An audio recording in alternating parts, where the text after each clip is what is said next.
লোক উৎসবে পিছনে হচ্ছে ঘুরিয়ে দে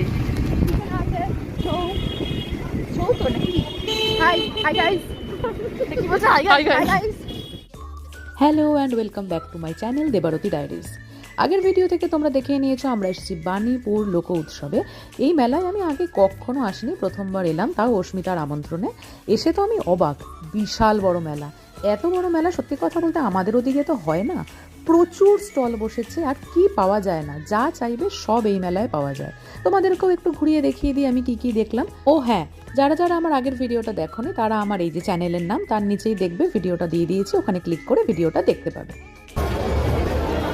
বিশাল মাঠ এখানে, এটা এক্সিবিশন জাস্ট, ওটা মেইন মেলা গ্রাউন্ড। হ্যাঁ, আমি একটা বাঁদর কিনবো।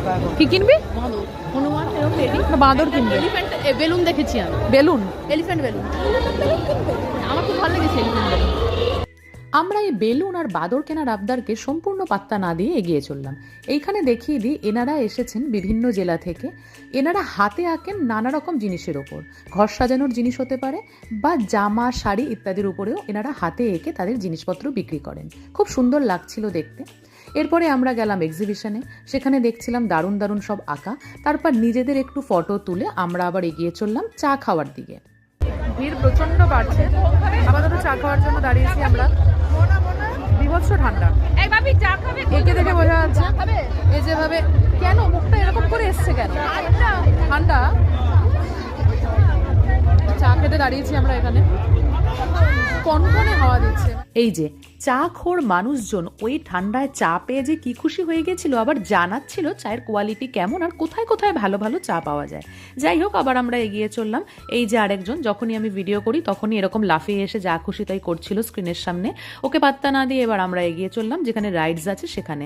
আমি কোনো রাইডেই চড়িনি, কেননা আমার একটু অসুবিধা হয়। তারপর আমরা গেলাম যেখানে ফার্নিচার বিক্রি হয় সেখানে। কোনো কাজবাজ নেই আমাদের, তাই ওখানে গিয়ে বাইরে যে সোফাগুলো রাখা ছিল তার উপর বসে আড্ডা শুরু করে দিয়েছিলাম। এই যে ওরাও এসে পরে জয়েন করলো। আমাদের তো আড্ডা থামছিল না, কিন্তু তারপর বুঝতে পারলাম যে দোকানের লোকজন এবার আমাদের উঠে যেতে বলার আগে আমাদের নিজেদেরই উঠে যাওয়া উচিত। 10:30 বেজে গেছিল, বাড়ির দিকে যাচ্ছিলাম। তারপরেও দেখছিলাম অস্মিতার আবদার শেষ হচ্ছে না, যত দোকান দেখছে দেখিয়ে দেখিয়ে বলছে সব জিনিস ওর চাই। তাই স্বাভাবিকভাবেই এইভাবে ওকে ধাক্কা দিয়ে নিয়ে গেলাম মেলার বাইরে। আজকের ভিডিওটা এইটুকুই, সবাই সাবস্ক্রাইব করে দিও।